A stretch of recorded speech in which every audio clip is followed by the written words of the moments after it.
El Señor. Leopoldo Alas Clarín. 1. No tenía más consuelo temporal la viuda del capitán Jiménez que la hermosura del alma y de cuerpo que resplandecía en su hijo. No podía lucirlo en paseos y romerías, teatros y tertulias, porque respetaba ella sus tocas. Su tristeza la inclinaba a la iglesia y a la soledad, y sus pocos recursos le impedían con tanta fuerza como su deber malgastar en galas aunque fueran del niño. Pero no importaba. En la calle, al entrar en la iglesia, y aún dentro, la hermosura de Juan de Dios, de tez sonrosada, cabellera rubia, ojos claros, llenos de precocidad amorosa, húmedos, ideales, encantaba a cuantos le veían. Hasta el señor obispo, varón austero que andaba por el templo como temblando de santo miedo a Dios, más de una vez se detuvo al pasar junto al niño, cuya cabeza dorada brillaba sobre el humilde trajecillo negro, como un vaso sagrado entre los paños de enlutado altar. Y sin poder resistir la tentación, el buen místico, que tantas vencía, se inclinaba a besar la frente de aquella dulce imagen de los ángeles que cual mi gran genio familiar frecuentaba el templo. Los muchos besos que le daban los fieles al entrar y salir de la iglesia, transeúntes de todas clases en la calle, no le consumían ni marchitaban las rosas de la frente y de las mejillas. Sacábanles como un nuevo esplendor, y Juan, humilde hasta el fondo del alma, con la gratitud del general cariño, se enardecía en sus instintos de amor a todos, y se dejaba acariciar y admirar como una santa reliquia que empezara a tener conciencia. Su sonrisa, al atardecer, centuplicaba su belleza, y sus ojos acababan de ser vivos símbolo de la felicidad inocente y piadosa al mirar en los de su madre la misma inefable dicha. La pobre viuda, que por dignidad no podía mendigar el pan del cuerpo, recogía con noble ansia aquella cotidiana limosna de admiración y agasajo para el alma de su hijo, que entre estas flores y otras que el jardín de la piedad le ofrecía en casa, iba creciendo lozana, sin mancha, purísima, lejos de todo mal contacto, como si fuera materia sacramental de un culto que consistiese en cuidar una azucena. Con el hábito de levantar la cabeza a cada paso para dejarse acariciar la barba y ayudar, empinándose, a las personas mayores que se inclinaban a besarle, Juan había adquirido la costumbre de caminar con la frente erguida, pero la humildad de los ojos quitaba a tal gesto cualquier asomo de expresión orgullosa. 2. Cual una abeja sale al campo a hacer acopio de dulzuras para sus mieles, Juan recogía en la calle, en estas muestras generales de lo que él creía universal cariño, cosecha de buenas intenciones, de ánimo piadoso y dulce, para el secreto labrar de místicas puerilidades, a que se consagraba en su casa, bien lejos de toda idea vana, de toda presunción por su hermosura, ajeno de sí propio, como no fuera en el sentir los goces inefables que su imaginación de santo y a su corazón de ángel ofrecía su único juguete de niño pobre, más hecho de fantasías y de combinaciones ingeniosas que de oro y oropeles. Su juguete único era su altar, que era su orgullo. O yo observo mal, o los niños de ahora no suelen tener altares. Compadezco principalmente a los que hayan de ser poetas. El altar de Juan, su fiesta, como se llamaba en el pueblo en que vivía, era el poema místico de su niñez. Poema hecho, si no de piedra como una catedral, de madera, plomo, talco y sobre todo luces de cera. Teníalo en un extremo de su propia alcoba, y en cuanto podía, en cuanto lo dejaban a solas, libre, cerraba los postigos de la ventana, cerraba la puerta y se quedaba en las tinieblas amables, que iba así como taladrando con estrellitas, que eran los puntos de luz amarillenta, suave, de las velas de su santuario, delgadas como juncos, que pronto consumía, cual débiles cuerpos virginales que derrite un amor, el fuego. Hincado de rodillas delante de su altar, sentado sobre los talones, Juan, artista y místico a la vez, amaba su obra. El tabernáculo minúsculo con todos sus santos de plomo, sus resplandores de talco, sus misterios de muselina y crespón, restos de antiguas glorias de su madre cuando brillaba en el mundo, digna esposa de un bizarro militar, y amaba a Dios, el Padre de sus padres, del mundo entero, y en este amor de su misticismo infantil también adoraba, sin saberlo, su propia obra, las imágenes de inenarrable inocencia, frescas, lozanas, de la religiosidad naciente, confiada, feliz, soñadora. El universo para Juan venía a ser como un gran nido que flotaba en infinitos espacios. Las criaturas piaban entre las blandas plumas, pidiendo a Dios lo que querían, y Dios, con alas, iba y venía por los cielos, trayendo a sus hijos el sustento, el calor, el cariño, la alegría. Horas y más horas consagraba Juan a su altar, y hasta el tiempo destinado a sus estudios le servía para su fiesta, como todos los regalos y obsequios en metálico que de vez en cuando recibía. Los aprovechaba para la corbona o el gazofilacio de su iglesia, de sus estudios de catecismo, de las fábulas, de la historia sagrada y aún de la profana, sacaba partido, aunque no tanto como de su imaginación, para los sermones que se predicaba a sí mismo en la soledad de su alcoba hecha templo, figurándose ante una multitud de pecadores cristianos. Era su púlpito un antiguo sillón, mueble tradicional en la familia, que había sido como un regazo para algunos abuelos caducos y último lecho del padre de Juan. El niño se ponía de rodillas sobre el asiento, apoyaba las manos en el respaldo y desde allí predicaba al silencio y a las luces que chisporroteaban, lleno de unción, arrebatado a veces por una elocuencia interior que en la expresión material se traducía en frases incoherentes, en gritos de entusiasmo, algo parecido a la glosolalia de las primitivas iglesias. A veces, fatigado de tanto sentir, de tanto perorar, de tanto imaginar, Juan de Dios apoyaba la cabeza sobre las manos, haciendo almohada del antepecho de su púlpito, y con lágrimas en los ojos, se quedaba como en éxtasis, vencido por la elocuencia de sus propios pensares, enamorado de aquel mundo de pecadores, de ovejas descarriadas que él se figuraba delante de su cátedra apostólica, y a las que no sabía cómo persuadir para que cual él se derritiesen en caridad, en fe, en esperanza, habiendo en el cielo y en la tierra tantas razones para amar infinitamente, ser bueno, creer y esperar.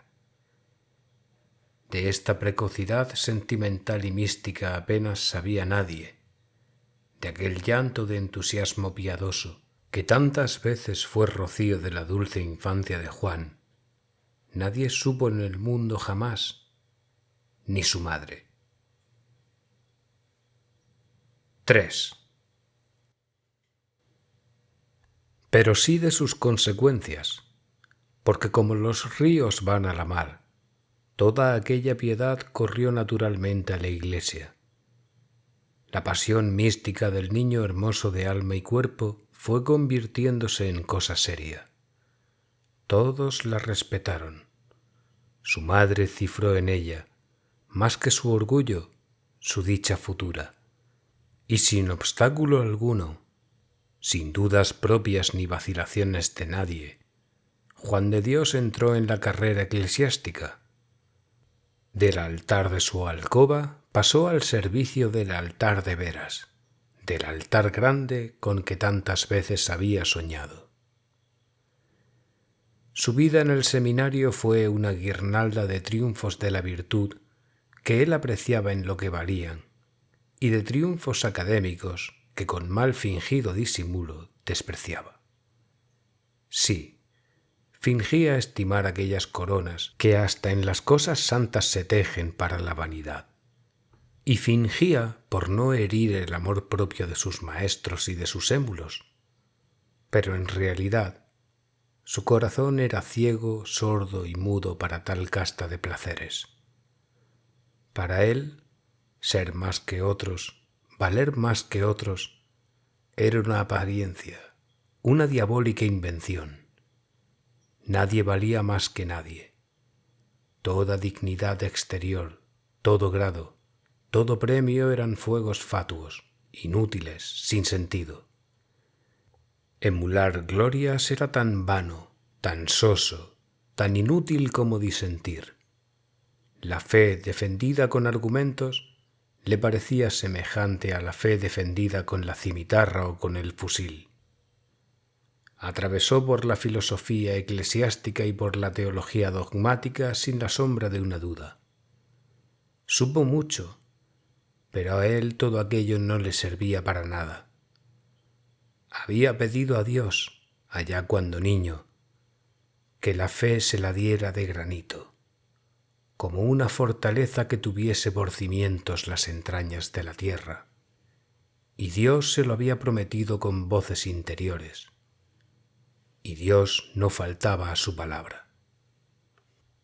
A pesar de su carrera brillante, excepcional, Juan de Dios, con humilde entereza, hizo comprender a su madre y a sus maestros y padrinos que con él no había que contar para convertirle en una lumbrera, para hacerle famoso y elevarle a las altas dignidades de la Iglesia. Nada de púlpito. Bastante se había predicado a sí mismo desde el sillón de sus abuelos. La altura de la cátedra era como un despeñadero sobre una sima de tentación. El orgullo, la vanidad, la falsa ciencia estaban allí, con la boca abierta, monstruos terribles en las oscuridades del abismo. No condenaba a nadie, respetaba la vocación de obispos y de Crisóstomos que tenían otros, pero él no quería ni medrar ni subir al púlpito. No quiso pasar de coadjutor de San Pedro, su parroquia. Predicar, sí, pensaba, pero no a los creyentes. Predicar, allá, muy lejos, a los infieles, a los salvajes, no a las hijas de María que pueden enseñarme a mí a creer y que me contestan con suspiros de piedad y cánticos cristianos. Predicar ante una multitud que me contesta con flechas, con tiros, que me cuelga de un árbol, que me descuartiza. La madre, los padrinos, los maestros, que habían visto claramente cuán natural era que el niño de aquella fiesta, de aquel altar, fuera sacerdote, no veían la última consecuencia, también muy natural, necesaria, de semejante vocación, de semejante vida: el martirio, la sangre vertida por la fe de Cristo. Sí, ese era su destino, esa su elocuencia viril. El niño había predicado, jugado, con la boca, Ahora el hombre debía predicar de una manera más seria, por las bocas de 100 heridas. Había que abandonar la patria, dejar a la madre. Le esperaban las misiones de Asia. ¿Cómo no lo habían visto tan claramente como él, su madre, sus amigos? La viuda, ya anciana, que se había resignado a que su Juan no fuera más que santo, no fuera una columna muy visible de la iglesia, ni un gran sacerdote. Al llegar este nuevo desengaño se resistió con todas sus fuerzas de madre. El martirio no, la ausencia no. Dejarla sola, imposible. La lucha fue terrible, tanto más cuanto que era lucha sin odios, sin ira, de amor contra amor. No había gritos, no había malas voluntades, pero sangraban las almas. Juan de Dios siguió adelante con sus preparativos. Fue procurándose la situación propia del que puede entrar en el servicio de esas avanzadas de la fe, que tienen casi seguro el martirio. Pero al llegar el momento de la separación, al arrancarle las entrañas a la madre viva, Juan sintió el primer estremecimiento de la religiosidad humana. Fue caritativo con la sangre propia, y no pudo menos de ceder, de sucumbir, como él se dijo. 4. Renunció a las misiones de Oriente, al martirio probable, a la poesía de sus ensueños, y se redujo a buscar las grandezas de la vida buena ahondando en el alma, prescindiendo del espacio. Por fuera ya no sería nunca nada más que el coadjutor de San Pedro, pero en adelante le faltaba un resorte moral a su vida interna. Faltaba el imán que le atraía. Sentía la nostalgia enervante de un porvenir desvanecido. No siendo un mártir de la fe, ¿qué era él? Nada. Supo lo que era melancolía, desequilibrio del alma, por la primera vez. Su estado espiritual era muy parecido al del amante verdadero que padece el desengaño de un único amor. Le rodeaba una especie de vacío que le espantaba.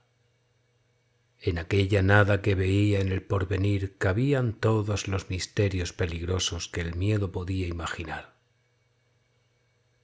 Puesto que no le dejaban ser mártir, verter la sangre, tenía terror al enemigo que llevaría dentro de sí, a lo que querría hacer la sangre que aprisionaba dentro de su cuerpo. ¿En qué emplear tanta vida? Yo no puedo ser, pensaba, un ángel sin alas. Las virtudes que yo podría tener necesitaban espacio, otros horizontes, otro ambiente. No sé portarme como los demás sacerdotes, mis compañeros. Ellos valen más que yo, pues saben ser buenos en una jaula. Como una expansión, como un ejercicio, buscó en la clase de trabajo profesional que más se parecía a su vocación abandonada una especie de consuelo. Se dedicó principalmente a visitar enfermos de dudosa fe, a evitar que las almas se despidieran del mundo sin apoyar la frente el que moría en el hombro de Jesús, como San Juan en la sublime noche eucarística. Por dificultades materiales, por incuria de los fieles, a veces por escaso celo de los créditos, ello era que muchos morían sin todos los sacramentos. Infelices heterodoxos de superficial incredulidad, en el fondo cristianos, cristianos tibios, buenos creyentes descuidados, pasaban a otra vida sin los consuelos del oleum infirmorum, sin el aceite santo de la Iglesia. Y como Juan creía firmemente en la espiritual eficacia de los sacramentos, su caridad fervorosa se empleaba en suplir faltas ajenas, multiplicándose en el servicio del viático, vigilando a los enfermos de peligro y a los moribundos, corría a las aldeas próximas, a donde alcanzaba la parroquia de San Pedro. Aún iba más lejos, a procurar que se avivara el celo de otros sacerdotes en misión tan delicada e importante. Para muchos, esta especialidad del celo religioso de Juan de Dios no ofrecía el aspecto de grande obra caritativa. Para él no había mejor modo de reemplazar aquella otra gran empresa a que había renunciado por amor a su madre. Dar limosna, consolar al triste, aconsejar bien, todo eso lo hacía él con entusiasmo. Pero lo principal era lo otro: llevar el Señor a quien lo necesitaba, conducir las almas hasta la puerta de la salvación, darles para la noche oscura del viaje eterno la antorcha de la fe, el guía divino, el mismo Dios. ¡Qué mayor caridad que esta! 5. Mas no bastaba. Juan presentía que su corazón y su pensamiento buscaban vida más fuerte, más llena, más poética, más ideal. Las lejanas aventuras apostólicas con una catástrofe santa por desenlace le hubieran satisfecho, la conciencia se lo decía. Aquella poesía bastaba. Pero esto de acá no. Su cuerpo robusto, de hierro, que parecía predestinado a las fatigas de los largos viajes, a la lucha con los climas enemigos, le daba gritos extraños con 1000 punzadas en los sentidos. Comenzó a observar lo que nunca había notado antes, que sus compañeros luchaban con las tentaciones de la carne. Una especie de remordimiento y de humildad malentendida le llevó a la aprensión de empeñarse en sentir en sí mismo aquellas tentaciones que veía en otros a quien debía reputar más perfectos que él. Tales aprensiones fueron como una sugestión, y por fin sintió la carne y triunfó de ella, como los más de sus compañeros, por los mismos sabios remedios dictados por una santa y tradicional experiencia. Pero sus propios triunfos le daban tristeza, le humillaban. Él hubiera querido vencer sin luchar, no saber en la vida de semejante guerra. Al pisotear a los sentidos rebeldes, al encadenarlos con crueldad refinada, les guardaba rencor inextinguible por la traición que le hacían. La venganza del castigo no le apagaba la ira contra la carne. Allá lejos, pensaba, no hubiera habido esto. Mi cuerpo y mi alma hubieran sido una armonía. 6.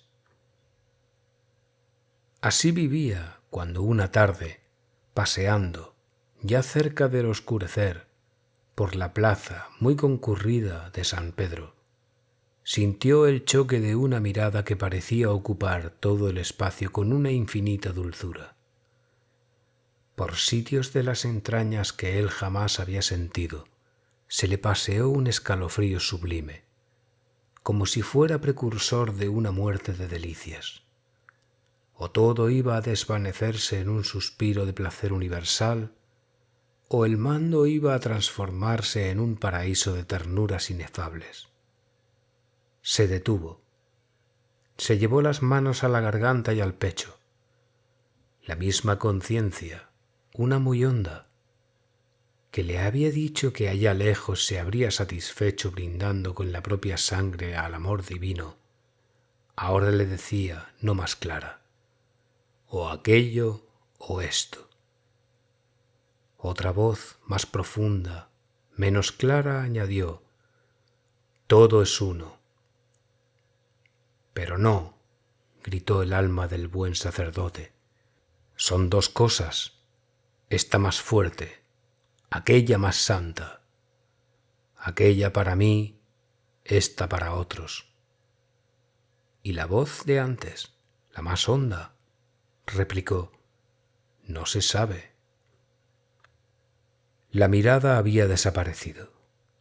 Juan de Dios se repuso un tanto y siguió conversando con sus amigos, mientras de repente le asaltaba un recuerdo mezclado con la reminiscencia de una sensación lejana. Olió con la imaginación a agua de colonia y vio sus manos blancas y pulidas extendiéndose sobre un grupo de fieles para que se las besaran. Él era un misa cantano, y entre los que le besaban las manos perfumadas, las puntas de los dedos, estaba una niña rubia, de abundante cabellera de seda rizada en ondas, de ojos negros, pálida, de expresión de inocente picardía mezclada con gesto de melancólico y como vergonzante pudor. Aquellos ojos eran los que acababan de mirarle. La niña era ya una joven esbelta, no muy alta, delgada, de una elegancia como enfermiza, como una diosa de la fiebre. El amor por aquella mujer tenía que ir mezclado con dulcísima caridad. Se la debía querer también para cuidarla. Tenía un novio que no sabía de estas cosas. Era un joven muy rico, muy fatuo, mimado por la fortuna y por sus padres. Tenía la mejor jaca de la ciudad, el mejor Tilbury, la mejor ropa. Quería tener la novia más bonita. Los 16 años de aquella niña fueron como una salida del sol en que se fijó todo el mundo, que deslumbró a todos. De los 16 a los 18, la enfermedad que de años atrás ayudaba tanto a la hermosura de la rubia, que tanto había sufrido, desapareció para dejar paso a la juventud.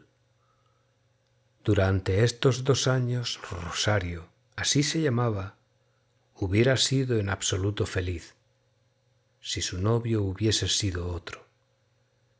Pero el de la mejor jaca, el del mejor coche la quiso por vanidad, para que le tuvieran envidia, y aunque para entrar en su casa, de una viuda pobre también, como la madre de Juan, también de costumbres cristianas, tuvo que prometer seriedad, y muy pronto se vio obligado a prometer próxima y segura coyunda. Lo hizo aturdido, con la vaga conciencia de que no faltaría quien le ayudara a faltar a su palabra. Fueron sus padres, que querían algo mejor, más dinero, para su hijo. El pollo se fue a viajar, al principio de mala gana. Volvió, y al emprender el segundo viaje ya iba contento. Y así siguieron aquellas relaciones, con grandes intermitencias de viajes, cada vez más largos. Rosario estaba enamorada, padecía, pero tenía que perdonar. Su madre, la viuda, disimulaba también, porque si el caprichoso galán dejaba a su hija, el desengaño podía hacerla mucho mal. La enfermedad, acaso oculta, podía reaparecer, tal vez incurable. A los 18 años, Rosario era la rubia más espiritual, más hermosa de su pueblo.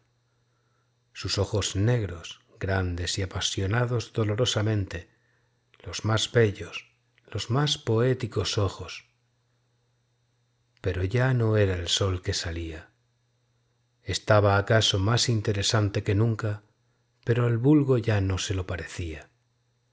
Se seca, decían brutalmente los muchachos que la habían admirado, y pasaban ahora de tarde en tarde por la solitaria plazoleta en que Rosario vivía.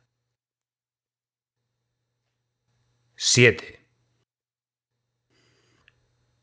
Entonces fue cuando Juan de Dios tropezó con su mirada en la plaza de San Pedro. La historia de aquella joven llegó a sus oídos a poco que quiso escuchar, por boca de los mismos amigos suyos, sacerdotes y todo. Estaba el novio ausente. Era la 5ª o 6ª ausencia, la más larga. La enfermedad volvía. Rosario luchaba. Salía con su madre porque no dijeran. Pero la rendía el mal, y pasaba temporadas de 8 y 15 días en el lecho. Las tristezas de la niñez enfermiza volvían, mas ahora con la nueva amargura del amor burlado, escarnecido. Sí, escarnecido. Ella lo iba comprendiendo, su madre también, pero se engañaban mutuamente. Fingían creer en la palabra y en el amor del que no volvía. Las cartas del ricacho escaseaban, y como era él poco escritor, dejaban ver la frialdad, la distracción con que se redactaban. Cada carta era una alegría al llegar, un dolor al leerla. Todo el bien que las recetas y los consejos higiénicos del médico podían causar en aquel organismo débil, que se consumía entre ardores y melancolías, quedaba deshecho cada pocos días por uno de aquellos infames papeles. Y ni la madre ni la hija procuraban un rompimiento que aconsejaba la dignidad, porque cada una a su modo temían una catástrofe. Había, lo decía el doctor, que evitar una emoción fuerte. Era menos malo dejarse matar poco a poco. La dignidad se defendía a fuerza de engañar al público, a los maliciosos que acechaban. Rosario, cuando la salud lo consentía, trabajaba junto a su balcón con rostro risueño, desdeñando las miradas de algunos adoradores que pasaban por allí, pero no el trato del mundo como en los mejores días de sus amores y de su dicha. A veces la verdad podía más que ella y se quedaba triste, y sus miradas pedían socorro para el alma. Todo esto y más acabó por notarlo Juan de Dios, que para ir a muchas partes pasaba desde entonces por la plazoleta en que vivía Rosario. Era una rinconada cerca de la iglesia de un convento que tenía una torre esbelta, que en las noches de luna, en las de cielo estrellado y en las de vaga niebla, se destacaba romántica, tiñendo de poesía mística todo lo que tenía a su sombra, y sobre todo el rincón de casas humildes que tenía al pie como a su amparo. 8. Juan de Dios no dio nombre a lo que sentía, ni aun al llegar a verlo en forma de remordimiento. Al principio aturdido, subyugado con el egoísmo invencible del placer, no hizo más que gozar de su estado. Nada pedía, nada deseaba. Solo veía que ya había para qué vivir sin morir en Asia. Pero a la segunda vez que por casualidad su mirada volvió a encontrarse con la de Rosario, apoyada con tristeza en el antepecho de su balcón, Juan tuvo miedo a la intensidad de sus emociones, de aquella sensación dulcísima, y aplicó groseramente nombres vulgares a su sentimiento. En cuanto la palabra interior pronunció tales nombres, la conciencia se puso a dar terribles gritos, y también dictó sentencia con palabras terminantes, tan groseras e inexactas como los nombres aquellos: amor sacrílego, tentación de la carne, y Juan estaba seguro de no haber deseado jamás ni un beso de aquella criatura, nada de aquella carne, que más le enamoraba cuanto más se desvanecía. «Sofisma, sofisma», gritaba el moralista oficial, el teólogo, y Juan se horrorizaba a sí mismo. No había más remedio, había que confesarlo. Esto era peor. Si la plasticidad tosca, grosera, injusta con que se representaba a sí propio su sentir era ya cosa tan diferente de la verdad inefable, incalificable de su pasión o lo que fuera, cuánto más propio, injusto, grosero, desacertado, incongruente había de ser el juicio que otros pudieran formar al oírle confesar lo que sentía, pero sin oírle sentir.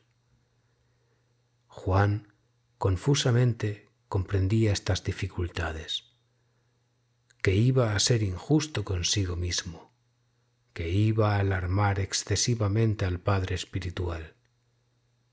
No cabía explicarle la cosa bien. Buscó un compañero discreto, de experiencia. El compañero no le comprendió. Vio el pecado mayor por lo mismo que era romántico, platónico. Era que el diablo se disfrazaba bien, pero allí andaba el diablo.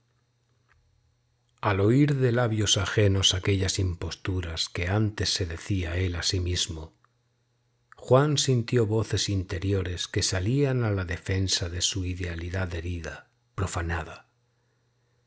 Ni la clase de penitencia que se le imponía, ni los consejos de higiene moral que le daban, tenían nada que ver con su nueva vida. Era otra cosa. Cambió de confesor y no cambió de sentencia ni de pronósticos. Más irritada cada vez la conciencia de la justicia en él, se revolvía contra aquella torpeza para entenderla, y sin darse cuenta de lo que hacía, cambió el rumbo de su confesión. Presentaba el caso con nuevo aspecto, y los nuevos confesores llegaron a convencerse de que se trataba de una tontería sentimental, de una ociosidad pseudomística, de una cosa tan insulsa como inocente. Llegó el día en que al abordar este capítulo el confesor le mandaba pasar a otra materia, sin oírle hablar aquellos platonismos. Hubo más. Lo mismo Juan que sus sagrados confidentes llegaron a notar que aquel ensueño difuso, inexplicable, coincidía, si no era causa, con una disposición más refinada en la moralidad del penitente. Si antes Juan no caía en las tentaciones groseras de la carne, las sentía a lo menos, ahora no, jamás. Su alma estaba más pura de esta mancha que en los mejores tiempos de su esperanza de martirio en Oriente. Hubo un confesor, tal vez indiscreto, que se detuvo a considerar el caso, aunque se guardó de convertir la observación en receta. Al fin Juan acabó por callar en el confesionario todo lo referente a esta situación de su alma, pues él solo en rigor podía comprender lo que le pasaba, porque lo sentía. Él solo vino a ser juez y espía y director de sí mismo en tal aventura. Pasó tiempo, y ya nadie supo de la tentación, si lo era, en que Juan de Dios vivía. Llegó a abandonarse a su adoración como a una delicia lícita, edificante. De tarde en tarde, por casualidad siempre, pensaba él, los ojos de la niña enferma, asomada a su balcón de la Rinconada, se encontraban con la mirada furtiva, de relámpago, del joven místico, mirada en la que había la misma expresión tierna, amorosa de los ojos del niño que algún día todos acariciaban en la calle, en el templo. Sin remordimiento ya, saboreaba Juan aquella dicha sin porvenir, sin esperanza y sin deseos de mayor contento. No pedía más, no quería más, no podía haber más. No ambicionaba correspondencia que sería absurda, que le repugnaría a él mismo y que rebajaría a sus ojos la pureza de aquella mujer a quien adoraba idealmente como si ya estuviera allá en el cielo, en lo inasequible. Con amarla, con saborear aquellos rápidos choques de miradas, tenía bastante para ver el mundo iluminado de una luz purísima, bañándose en una armonía celeste llena de sentido, de vigor, de promesas ultraterrenas. Todos sus deberes los cumplía con más ahínco, con más ansia. Era un refresco espiritual sublime, de una virtud mágica, aquella adoración muda, inocente adoración que no era idolátrica, que no era un fetichismo, porque Juan sabía supeditarla al orden universal, al amor divino. Sí, afinaba y veneraba las cosas por su orden y jerarquía, solo que al llegar a la niña de la rinconada de las Recoletas, el amor que se debía a todos se impregnaba de una dulzura infinita que trascendía a los demás amores, al de Dios inclusive. Para mayor prueba de la pureza de su idealidad, tenía el dolor que le acompañaba. Ah, sí, padecía ella, bien lo observaba Juan, y padecía él. Era, en lo profano, ¿qué palabra?, pensaba Juan, como el amor a la Virgen de las Espadas, a la Dolorosa. En rigor todo el amor cristiano era así: amor doloroso, amor de luto, amor de lágrimas. 9. Bien lo veía él. Rosario iba marchitándose. Luchaba en vano, fingía en vano. Juan la compadecía tanto como la amaba. Cuántas noches, al mismo tiempo, estarían ella y él pidiendo a Dios lo mismo: que volviera aquel hombre por quien se moría Rosario. Sí, se decía Juan, que vuelva. Yo no sé lo que será para mí verle junto a ella, pero de todo corazón le pido a Dios que vuelva. ¿Por qué no? Yo no aspiro a nada. Yo no puedo tener celos. Yo no quiero su cuerpo, ni aun de su alma más de lo que ella da sin querer en cada mirada que por azar llega a la mía. Mi cariño sería infame si no fuera así. Juan no maldecía sus manteos. No encontraba una cadena en su estado. No. Cada vez era mejor sacerdote. Estaba más contento de su destino. Mucho menos envidiaba al clero protestante. Un discípulo de Jesús casado, imposible, absurdo. El protestantismo acabaría por comprender que el matrimonio de los clérigos es una torpeza, una fealdad, una falsedad que desnaturaliza y empequeñece la idea cristiana y la misión eclesiástica. Nada. Todo estaba bien. Él no pedía nada para sí, todo para ella. Rosario debía de estar muy sola en su dolor. No tenía amigas. Su madre no hablaba con ella de la pena en que pensaban siempre las dos. El mundo, la gente, no compadecía. Espiaba con frialdad maliciosa. Algunas voces de lástima humillante con que los vecinos apuntaban la idea de que Rosario se quedaba sin novio, enferma y pobre, más valía, según Juan, que no llegasen a oídos de la joven. Solo él compartía su dolor. Solo él sufría tanto como ella misma. Pero la ley era que esto no lo supiera ella nunca. El mundo era así. Juan no se sublevaba, pero le dolía mucho. Días y más días contemplaba los postigos del balcón de Rosario entornados. El corazón se le subía a la garganta. Era que guardaba cama. La debilidad la había vencido hasta el punto de postrarla. Solía durar semanas aquella tristeza de los postigos entornados. Entornados, sin duda, para que la claridad del día no hiciese daño a la enferma. Detrás de los vidrios de otro balcón, Juan divisaba a la madre de Rosario, a la viuda enlutada que cosía por las dos, triste, meditabunda, sin levantar cabeza. Qué solas estaban. No podían adivinar que él, un transeúnte, las acompañaba en su tristeza, en su soledad, desde lejos. Hasta sería una ofensa para todos que lo supieran.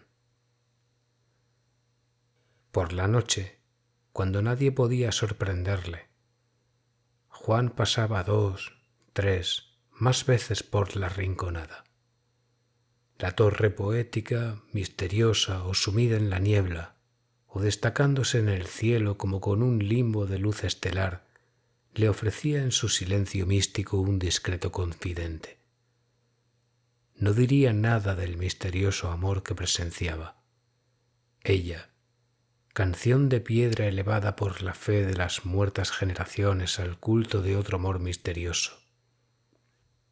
En la casa humilde todo era recogimiento, silencio. Tal vez por un resquicio salía del balcón una raya de luz. Juan, sin saberlo, se embelesaba contemplando aquella claridad. Si duerme ella, yo velo.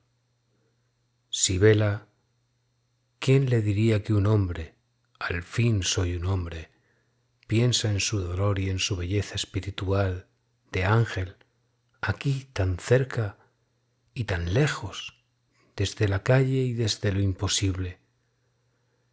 No lo sabrá jamás, jamás. Esto es absoluto, jamás. Sabe que vivo, se ha fijado en mí, puede sospechar lo que siento. ¿Adivinó esta compañía de su dolor? Aquí empezaba el pecado. No había que pensar en esto. Le parecía no solo sacrílega, sino ridícula la idea de ser querido. A lo menos así, como las mujeres solían querer a los hombres. No. Entre ellos no había nada común más que la pena de ella, que él había hecho suya. 10.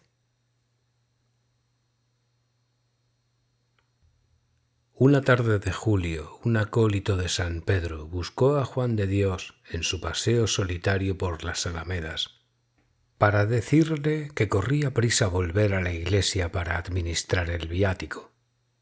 Era la escena de todos los días.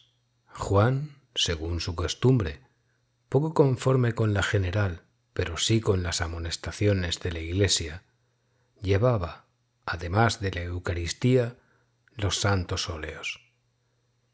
El acólito que tocaba la campanilla delante del triste cortejo guiaba. Juan no había preguntado para quién era, se dejaba llevar. Notó que el farol lo había cogido un caballero y que los cirios se habían repartido en abundancia entre muchos jóvenes conocidos de buen porte. Salieron a la plaza y las 2 filas de luces rojizas que el bochorno de la tarde tenía como dormidas se quebraron, paralelas, torciendo por una calle estrecha. Juan sintió una aprensión dolorosa. No podía ya preguntar a nadie, porque caminaba solo, aislado, por medio del arroyo, con las manos unidas para sostener las sagradas formas.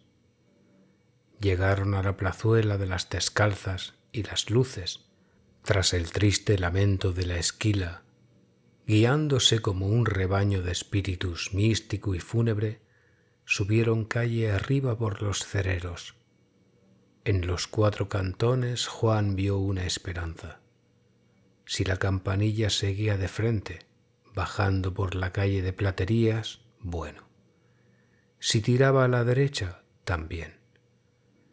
Pero si tomaba la izquierda, tomó por la izquierda, y por la izquierda doblaban los cirios desapareciendo. Juan sintió que la aprensión se le convertía en terrible presentimiento, en congoja fría, en temblor invencible. Apretaba convulso su sagrada carga para no dejarla caer. Los pies se le enredaban en la ropa talar. El crepúsculo en aquella estrechez, entre casas altas, sombrías, pobres, parecía ya la noche. Al fin de la calle larga, angosta, estaba la plazuela de las Recoletas. Al llegar a ella miró Juan a la torre como preguntándole, como pidiendo amparo. Las luces tristes descendían hacia la rinconada, y las dos filas se detuvieron a la puerta a que nunca había osado llegar Juan de Dios en sus noches de vigilia amorosa y sin pecado. La comitiva no se movía. Era él, Juan, el sacerdote, el que tenía que seguir andando. Todos le miraban, todos le esperaban.